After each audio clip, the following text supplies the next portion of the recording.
Hey everyone, welcome back to my YouTube channel. I am Soumya Agarwal. I hope that you all are doing absolutely amazing. So CA Intermediate के exams कुछ ही दिनों में शुरू होने वाले हैं. You guys hardly have left with 20 days. And आपको ऐसा लग रहा होगा एक काम करते हैं ना, ये वाला अटेम्प्ट स्किप कर देते हैं एंड जनवरी अटेम्प्ट में बोथ ग्रुप्स देंगे. But if you are thinking to skip this attempt then my dear friends you are wrong. बहुत सारे स्टूडेंट्स ऐसे हैं, बहुत सारे मेरे फ्रेंड्स भी ऐसे हैं जो सीए इंटरमीडिएट के लिए अभी प्रिपेयर कर रहे थे and unfortunately they were not able to clear. And उसमें क्या हुआ ना, जुलाई में रिजल्ट्स आए, then they were not able to clear, तो उनको उस फेलियर के साथ कोप अप करने में बहुत टाइम लग गया. एंड उन्होंने एग्ज़ाम फॉर्म तो फिल कर दिया but they were not able to prepare. But अब उनको ऐसा लग रहा है कि मैं काम करता हूँ कि अटेम्प्ट स्किप कर देता हूँ एंड नेक्स्ट अटेम्प्ट में बोथ ग्रुप्स करके दूंगा and then I clear. But अगर आप ऐसा सोच रहे हो ना इस time, then you just fooling yourself. हमारा माइंड ना जब भी प्रेशर में आता है ना, तब वो बचने की कोशिश करता है कि मुझे ज़्यादा मेहनत ना करनी पड़े. And let me tell you, जिस दिन आप उस प्रेशर को कोप अप करना सीख जाओगे ना, उसी दिन you will be on the path of success. Obviously no one can guarantee that whether you will succeed or not, but अपना काम तो ट्राई करने का ही है ना. why are you giving ICI the opportunity to fail you without giving any exams? अगर आप exams नहीं दोगे तो डीम्ड फेलियर अभी से ही हो गया ना. बट अगर आपने एग्जाम्स दिए so you will gain something. या तो आपका किसी में एग्जाम्शन आ जाएगा, एग्जाम्शन नहीं भी आया and if you are even able to clear in one subject like 50 के लाइन में अगर आप आ गए, तो आपको नेक्स्ट अटेम्प्ट में उस चीज़ का क्या होगा, एक कॉन्फिडेंस होगा कि हाँ मैंने इस सब्जेक्ट में 50+ स्कोर कर लिया. और ये भी पॉसिबल है कि आप कोई भी एक ग्रुप क्लियर कर लो. It is not impossible. अभी भी आपके पास में टाइम है. वन ग्रुप प्रिपेयर करने के लिए यू हैव सफिशिएंट टाइम. तो मैंने यहाँ पर ना एक टाइम टेबल बनाया हुआ, एक स्केड्यूल बनाया हुआ है. It is a rough schedule of course. आप अपने अकॉर्डिंग इसको कस्टमाइज़ कर सकते हो. कोई मेरी हेल्प चाहिए हो तो आप मुझसे कॉन्टैक्ट कर सकते हो मेरे टेलीग्राम के चैनल पे. उसका जो लिंक है वो मैं डिस्क्रिप्शन में दे दूँगी. एंड मैंने ये किस तरह से बनाया है ना, मैंने ये इस तरह से बनाया है कि आपका जो है 2 रिविज़न हो जाए वो जो एग्ज़ाम डेज है उनसे पहले. ठीक है. तो अगर मैं बात करूँ उन स्टूडेंट्स की जो केवल ग्रुप 1 देंगे, तो आप लोग क्या करना ना, मैं एज्यूम कर रही हूँ कि आप ये वीडियो जो है 28 से पहले देख रहे हो. मैं 18 अगस्त को रिकॉर्ड कर रही हूँ and I upload it today only. तो आप लोगों को ये वीडियो 20 तक मिल जाएगा. तो आप लोग क्या करना, अपने फर्स्ट पेपर के साथ में प्रिपेयर करना स्टार्ट कर देना. अकाउंट्स मैं मानती हूँ कि सभी लोगों का, मेजॉरिटी ऑफ स्टूडेंट्स का स्ट्रॉन्ग होता है. तो अगर आप एक रिपीटर हो तो आपके लिए कोई बहुत ज़्यादा डिफ़िकल्ट नहीं होगा एक ग्रुप क्लियर करना भी. ठीक है ना, पढ़ा हुआ है, आपको केवल रिवाइज करना है.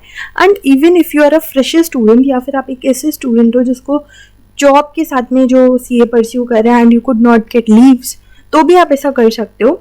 आपको क्या करना है ना, 8 डेज़ के जो ड्यूरेशन है उसमें 2 आपको पीरियड्स बना लेने हैं. ठीक है. तो फर्स्ट हमारा जो स्लॉट रहेगा that will be of 16 days. उसमें हमारा फर्स्ट रिविजन होगा. तो उसमें आपको 8 डेज़ का करना है. तो 8 डेज़ में आपको क्या करना है, लाइक यू हैव 3 सब्जेक्ट्स जिसमें कि आपके पास में एक अकाउंट्स है, देन यू हैव लॉ, और उसके बाद में जो है यू हैव इनकम टैक्स, और इनकम टैक्स के साथ में जीएसटी है जो पूरा का पूरा टैक्सेशन का सब्जेक्ट आपका बनता है. ठीक है. तो आपको क्या करना है, सबसे पहले you have to start with the first paper. उसके साथ में थ्योरेटिकल सब्जेक्ट है लॉ, तो उसको ज़रूर पढ़ना. आप ऐसा कर सकते हो that you can give 60% time to accounts and 40% time to law.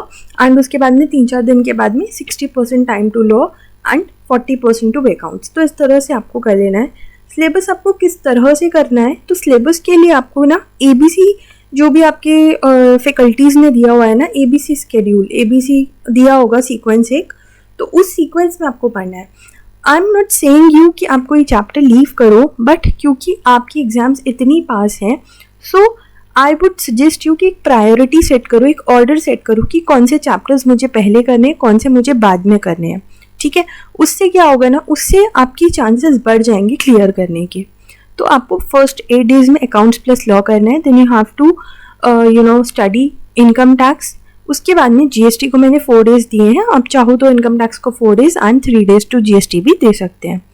उसके बाद में आपको 4 सितंबर से अपना second round of revision start करना है। उसमें आप जो हो पहले पूरा का पूरा टैक्स सिलेबस रिवाइज कर लो, जो भी आपने 8 दिन में पढ़ा उसको फटाफट से रिवाइज कर लो, और एक टेस्ट ज़रूर दे देना। जो MTP आया है ना वो ज़रूर सॉल्व कर लेना। MTP सॉल्व करने से ना आपको एक बहुत कॉन्फिडेंस आएगा। एंड अगर आपको लग रहा है ना कि MTP में यार मेरा 40 भी नहीं बन पा रहा किसी भी 2 सब्जेक्ट में, तो आप जो हो कोशिश करना, मतलब अगर आपकी बहुत ही ज़्यादा मतलब ऐसी हालत हो कि बिल्कुल ही आपको लग रहा है कि कोई चांस ही नहीं है ग्रुप क्लियर करने का, तो मैं आपको ये सजेस्ट करूँगी कि इस पोजीशन पे आके या फिर एक काम करना, यहाँ पर ही एक अकाउंट्स का पेपर सॉल्व करके देख लेना, एक दिन दे करके अकाउंट्स को। अगर लग रहा है कि अकाउंट्स में आप 40 तक पहुँच रहे हो एंड बाकी सारे सब्जेक्ट्स देखो आपको अपनी स्ट्रेंथ्स एंड वीकनेसेस खुद पता होंगी, राइट, तो आप क्या करना, अकाउंट्स में ही टारगेट करना एग्जाम्शन।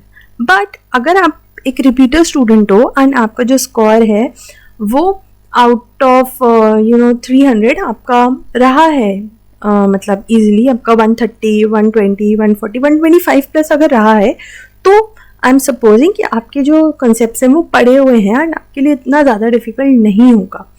तो आप क्या करो, आप इस सीक्वेंस को फॉलो करना, ठीक है।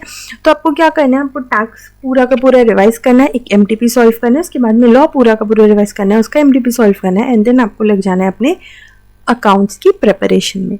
अगर आप एक स्टूडेंट हो जो कि ग्रुप 2 देने वाले हो, तो आपको थोड़ा सा ज़्यादा टाइम मिलता है, तो इसके लिए आप क्या कर सकते हो, या तो आप भी कॉस्टिंग एंड ऑडिट को 8 डेज में फिनिश कर दो, बट क्योंकि मैं मानती हूँ ऑडिट थोड़ा सा टेक्निकल है, इस वजह से मैंने यहाँ पर 10 डेज दिए हैं। 10 डेज में आप कोशिश करना कॉस्टिंग 8 डेज में कंप्लीट हो जाए, और उसके बाद में आप जो हो ऑडिट पे फोकस करना, ठीक है। जब आपकी कॉस्टिंग कंप्लीट हो जाए then you have to complete with your FM subject, और उसके बाद में SM तो बहुत छोटा सा है, तो उसके लिए 2 दिन मैंने दिए हैं, आप चाहो तो 3 दिन ले लेना अगर यहाँ पहले आपका फिनिश हो जाता है, ठीक है। उसके बाद में आपको ऑडिट को अगेन एक बहुत अच्छी तरह से पूरा रिवाइज करना है।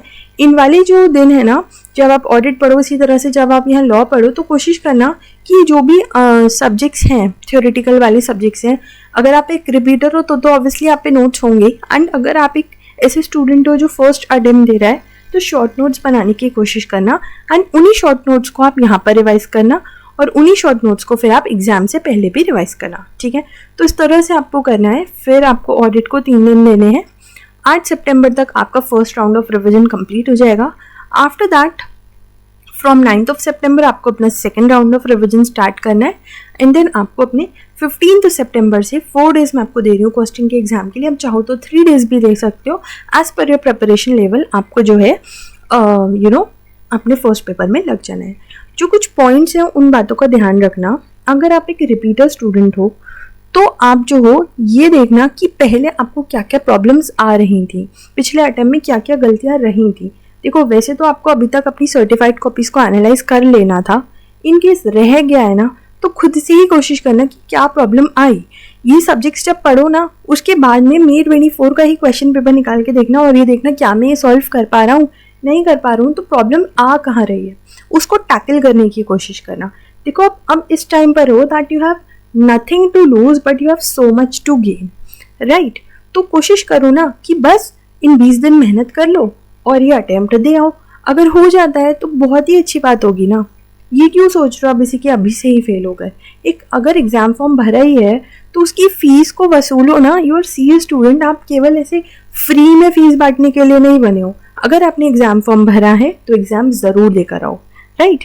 दूसरी चीज़, आपको जो है टेस्ट ज़रूर लिखकर देखना है। टेस्ट लिखोगे तो उससे आपको एक बहुत कॉन्फिडेंस आएगा कि अगर मैं टेस्ट में इतना कर पा रहा हूँ अभी तो मैं एग्ज़ाम में भी कर लूँगा। बहुत सारे लोग ऐसे बोलते हैं कि घर पे बैठ के टेस्ट मत दो, कॉन्फिडेंस डाउन होगा, बट मेरा ऐसा मानना है अगर पेपर से पहले आप क्वेश्चन पेपर सॉल्व कर लेते हो ना घर में बैठ के, ज़रूरी थोड़ी है ना कि पूरा दिन में एक ही क्वेश्चन पेपर सॉल्व करो। अगर आपको लग रहा है पहला पेपर आपने सॉल्व करा, 30 मार्क्स आपके बन रहे हैं, तो आप फटाफट से दूसरा MTP निकालो, उसमें आप देखोगे 30 के 35 ज़रूर होंगे, ठीक है। तो अगर आपको बिल्कुल ही पढ़ा हुआ सब्जेक्ट नहीं है तब तो नहीं पढ़ेंगे, बट अगर आपका पढ़ा हुआ सब्जेक्ट है ना तो क्वेश्चन पेपर को रफ बेसिस पर ही करो, पर करना ज़रूर, ठीक है। क्वेश्चन पेपर सॉल्व करने से बहुत आपको जो है हिम्मत मिलेगी, बहुत कॉन्फिडेंस आएगा। उसके अलावा जैसा कि मैंने आपको बोला, थ्योरी सब्जेक्ट्स में शॉर्ट नोट ज़रूर बनाना और उन्हीं को रेफ़र करना, ठीक है। तो आई होप कि ये छोटी सी वीडियो मेरी आपकी हेल्प कर पाए। इन एग्ज़ाम्स में प्रिपरेशन करने के लिए। अगर आपने अभी तक भी शुरू नहीं करा है तो अभी भी you have sufficient days. And group 2 के लिए तो आपके पास में 27 दिन है, तो एक बढ़िया से प्रिपरेशन आप इजीली कर सकते हो। अगर आपका पहले का पड़ा हुआ है तो इन डेज़ को आप कम भी कर सकते हो। ऐसा नहीं है कि आपको इतना ही देना है, बट इतना मैंने इसलिए दिया है because it is a sufficient time. ठीक है ना, हिम्मत बिल्कुल नहीं हारनी है। क्या पता ये अटेम्प्ट आपका हो, तो आपको नहीं पता कि आपके साथ क्या होने वाला है। You don't know when your divine time is there, तो please do not skip this attempt and do prepare well for your exams. All the very best. कोई भी प्रॉब्लम हो तो do comment down. Thank you so much for watching.